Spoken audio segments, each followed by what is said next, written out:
Hello, this is my second video. It's about my experience with taking one 10 milligram pill of Lexapro and the symptoms and adverse reaction that occurred afterwards. I made another video, but after watching it I realized I left out a lot of detailed information, so I wrote down a lot of the information so I could get it all into one video this time. I'm just going to read some of this from the paper that I wrote. The first thing I wanted to say is why I took it. I took the Lexapro because I have had insomnia most of my life, and I was only getting about 4 hours sleep a night because I was working an overnight 12-hour shift.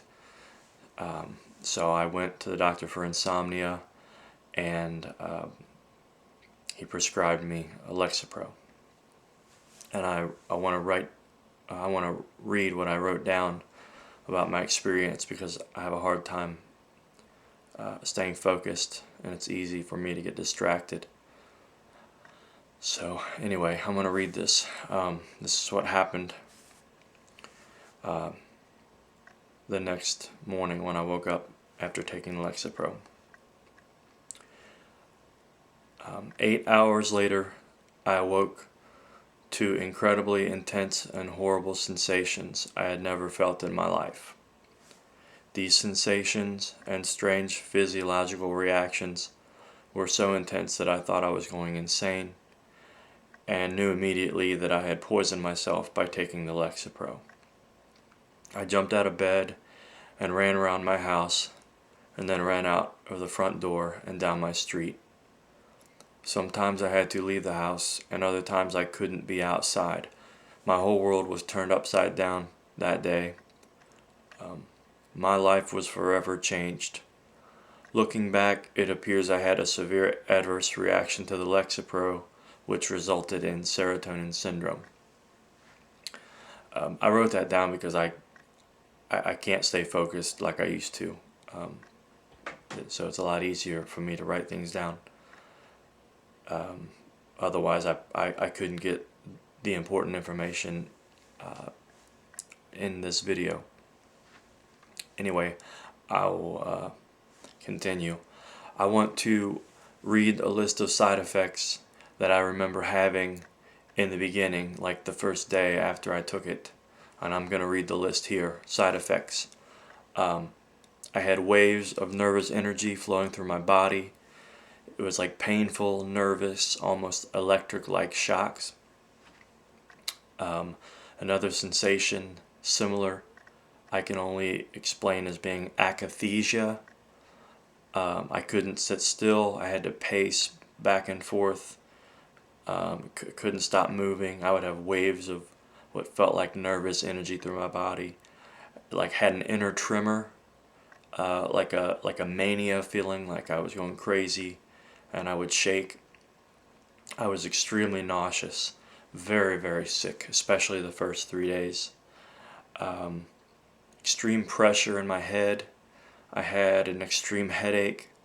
I couldn't lay down flat, and I couldn't sleep at all if I tried to lay down flat. I couldn't sleep for very long in the beginning. I couldn't shower. I had extreme panic and fear. Sensations of burning in my body and my brain.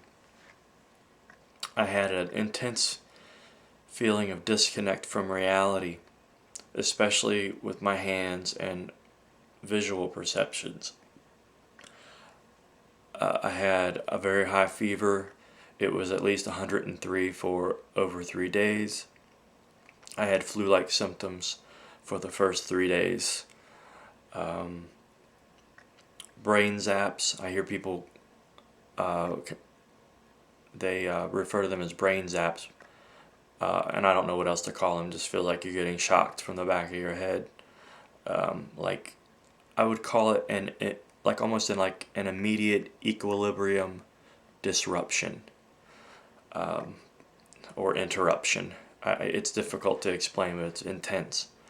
I had loud ringing in the ears, very high frequency sound, racing thoughts in my mind like I didn't have before, angry, violent thoughts that I didn't seem to be generating myself. I wasn't able to control my emotions. I was in intense fear. I wasn't able to focus. I wasn't able to listen to music. I could not watch TV.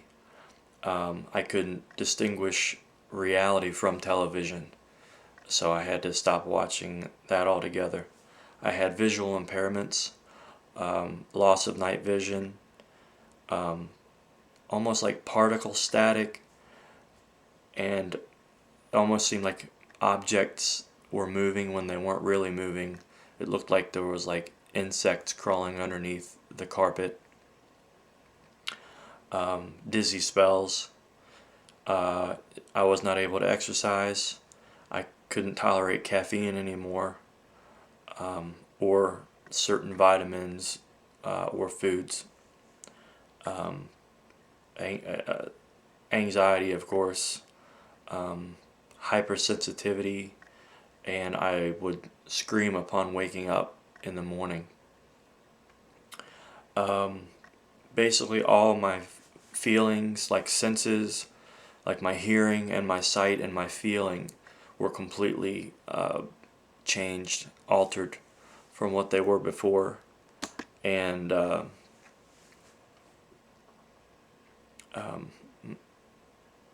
it was just crazy.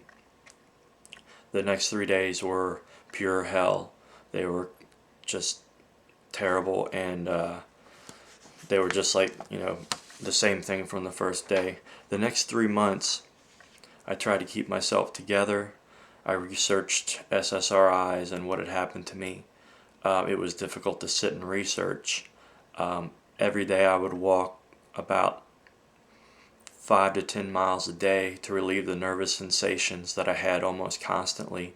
And they would come in waves, and a friend of mine describes them as waves and windows, where like waves that last for hours or days, and then small windows of feeling relief.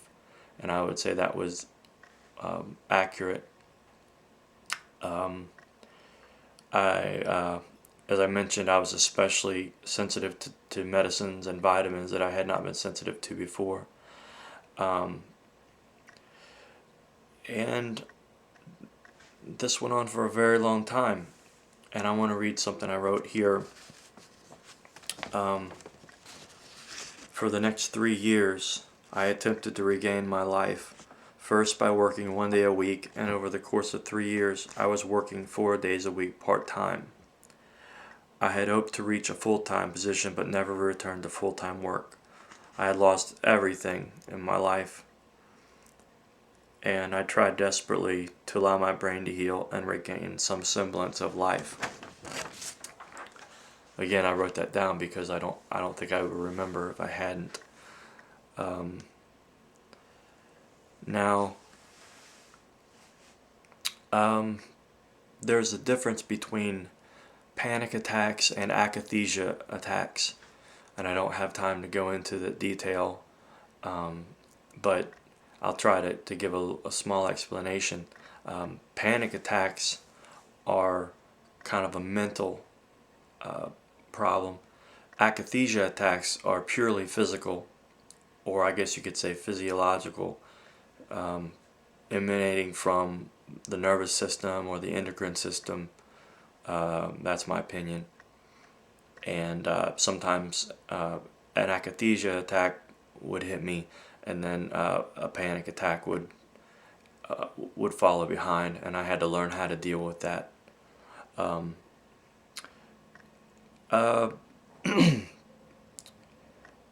On May 11th of 2010, I woke up paralyzed on my left side. I had a stroke.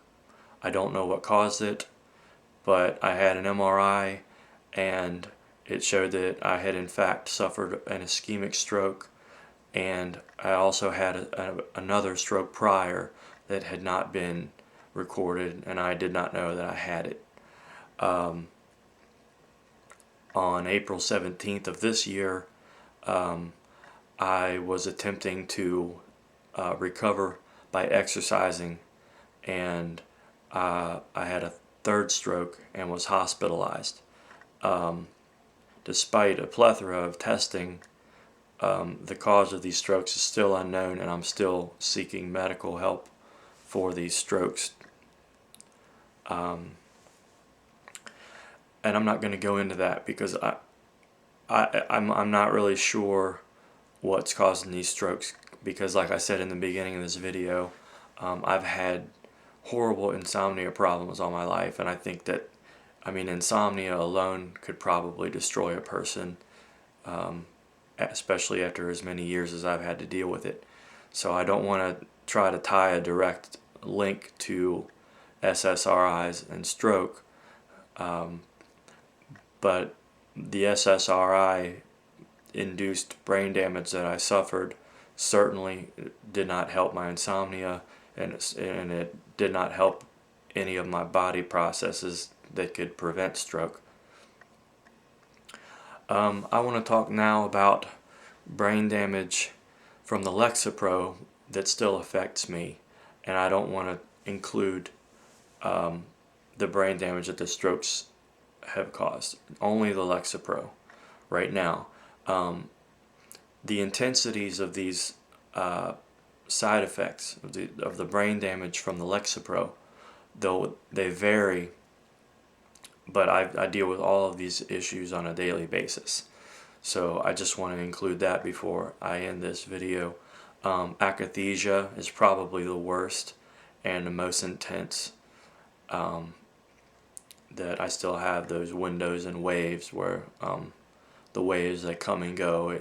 Akathisia can last from hours to days, or it can last for a half an hour and leave, and I can have a window of relief. I have intense fear and panic attacks almost daily. I have ringing in the ears, visual impairment still, no night vision, and it seems like objects are moving when they're not. The brain zaps, which are difficult to describe. I have a complete destabilization of my emotions now. I still have a reality disconnect. Sometimes I just get this intense feeling like I can't control myself, like I am out of control, and I don't really know where I am. I generally look at my hands and my arms, and they don't seem like they're my hands and arms. I know that must sound very strange, but you can imagine feeling something like that. My brain is still extremely hypersensitive and not fully operational. I'm actually having a good day today, so I can speak more quickly, but I do not possess all of my former abilities, for lack of a better word. I don't really enjoy life like I used to. I don't feel like I did before I took the Lexapro. I feel like the world is like, when I go to do something fun, it's too intense, and when I feel happy, it's too intense to enjoy. So I don't know how to, I can enjoy some things, but it's kind of overshadowed by these horrible sensations of the good even being too intense. I want to read this here that I wrote. I wrote something else. The combination of residual side effects from Lexapro and post-stroke symptoms have left my life a miserable existence. I now have a psycho-neurological condition which is severe, rare, and not fully recognized by the medical community at this time. The response to my experience from the medical community has been mixed. The initial explanation to me was that it was caused by an underlying condition. Some doctors seem sympathetic and confused, as I probably would, but others seem to really hold on to this theory that there's an underlying condition that caused this, and I disagree with that. And I think if they could feel what I felt, they would know that that's a ridiculous notion. But I can understand where they're coming from. But sometimes it seems like people are adamant, and I mean doctors specifically, but they seem adamant of blaming me or an underlying condition rather than the drug. And I think that that is short-sighted. And I think that it would be more appropriate to think of all the things that might contribute or have contributed to this condition that I have. Sometimes people try to use fallacies. I call them fallacy of untestability or fallacy of wrong direction, and that means you can't really test for what happened to me. There aren't really tests to show what happened and to take everything into consideration. Or they'll just say underlying condition and walk away as if that's the answer.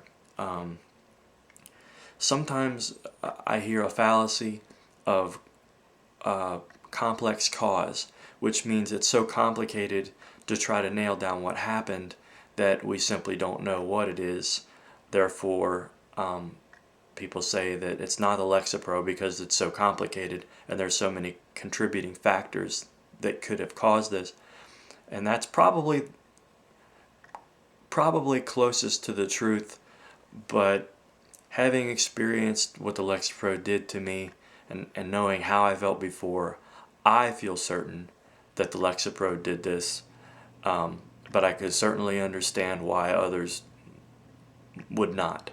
The day before I took this Lexapro, I never would have understood any of this, and the day after I took it, I'll never not understand it. Okay, well, if you're still watching, you must be very interested in this because I am taking a lot of time here, and I'm sorry this is taking so long. I just wanted to be very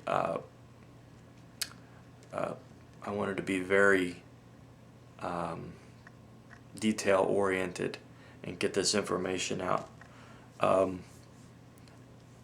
Now, the rest of this information that I want to talk about is not medical advice, and this is a kind of tricky place to be, and I considered not even talking about this because I don't have the answers. I am just a person putting my experiences online for other people to listen to and watch and maybe help somebody understand, because I was really in a bad place when it first happened to me. A video like this would have helped me to at least know that I wasn't alone, that these bad things from these medications can happen. So I'm almost done here. These are just my opinions. They're not medical advice. Do not take this as medical advice. This is just the way I feel about what I wish somebody would have told me. If you're having adverse reactions to antidepressant, what can you do? Well, call the doctor. Go to the hospital. Go to the ER maybe. I think what can you do if you've just started taking it? I don't want to emphasize that. If you just started taking this,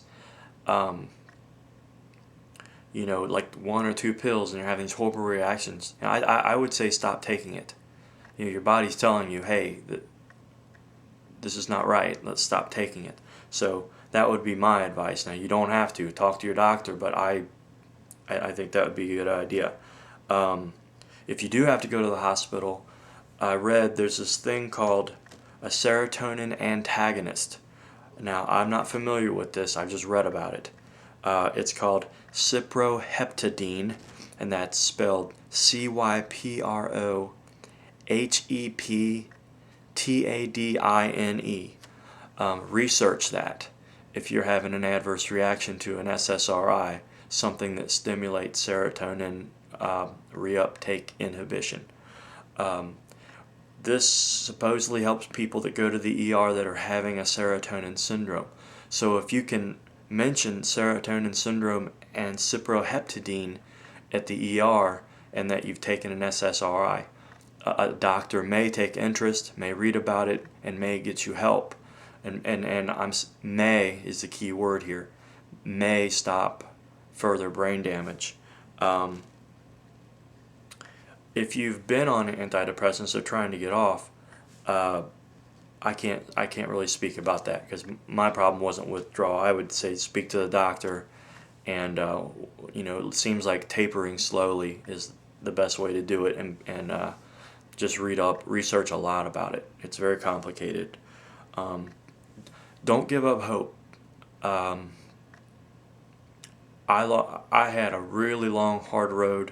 It's still very difficult for me.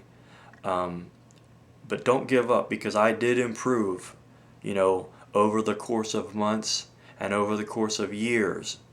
After I reached the 2-year point, I thought, this is it. This is as good as I'm going to get.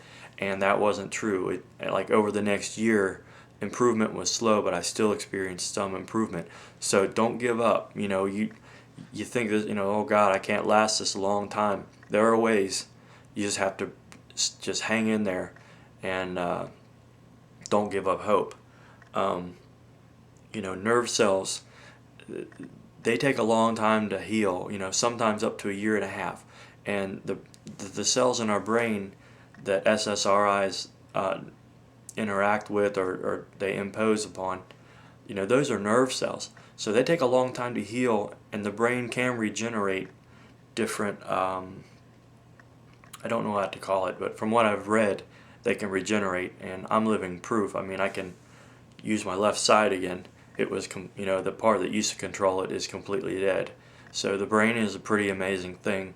I hope that most people watching this, if you're having problems, you can heal, and don't give up hope. That it might take a long time to recover from this type of a malady, but I did a lot of recovering, even though I've had some trip ups, some setbacks, some big setbacks. But just talking about the Lexapro only, or another SSRI, don't give up hope. Things you can Google. Just going to list them. Serotonin syndrome, Akathisia, Gwen Olson. She was a representative for a pharmaceutical company, and she speaks all about the dirty tricks that they pull and how they get doctors to prescribe these medications when they're not very safe, and how they misdirect the doctors. Dr. Ann Blake Tracy, she wrote a book about Prozac, and just Google Dr. Ann Blake Tracy. Dr. Peter Breggin, he is very good. He has written several books about how bad these drugs can be. Serotonin antagonist, cyproheptadine, as I mentioned earlier, research that. And SSRI brain damage, that's about all I can think of. So, this has gone on longer than I thought it would. I try to get everything in within a reasonable time, but it's still, if you're watching this, you must be very interested. Thank you for watching.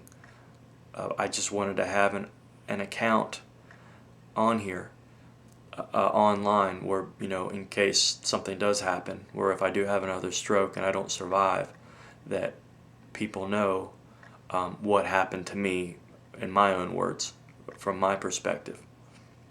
And today I felt pretty good, so I thought I could, maybe get this done. If anyone out there that's watching has any questions about things that they didn't understand, or if I wasn't elaborate enough, contact me. You can send me a a message on YouTube, and I will reply back. So, if anyone has any questions, just send me an email. I'll try to do my best to answer them. I'm disabled and unable to work, so if I can get back to you, I'll do as soon as possible. Thanks for watching. I hope that anyone out there that's experiencing a terrible reaction or has experienced a terrible reaction, I hope you get better and don't give up hope. And you can write me an email about anything, because in the last 5 years, there isn't much that hasn't gone through my mind. Very scary time, a very hard time to live through. So that's it. And I hope everyone that's suffered these problems gets better. And I thank you.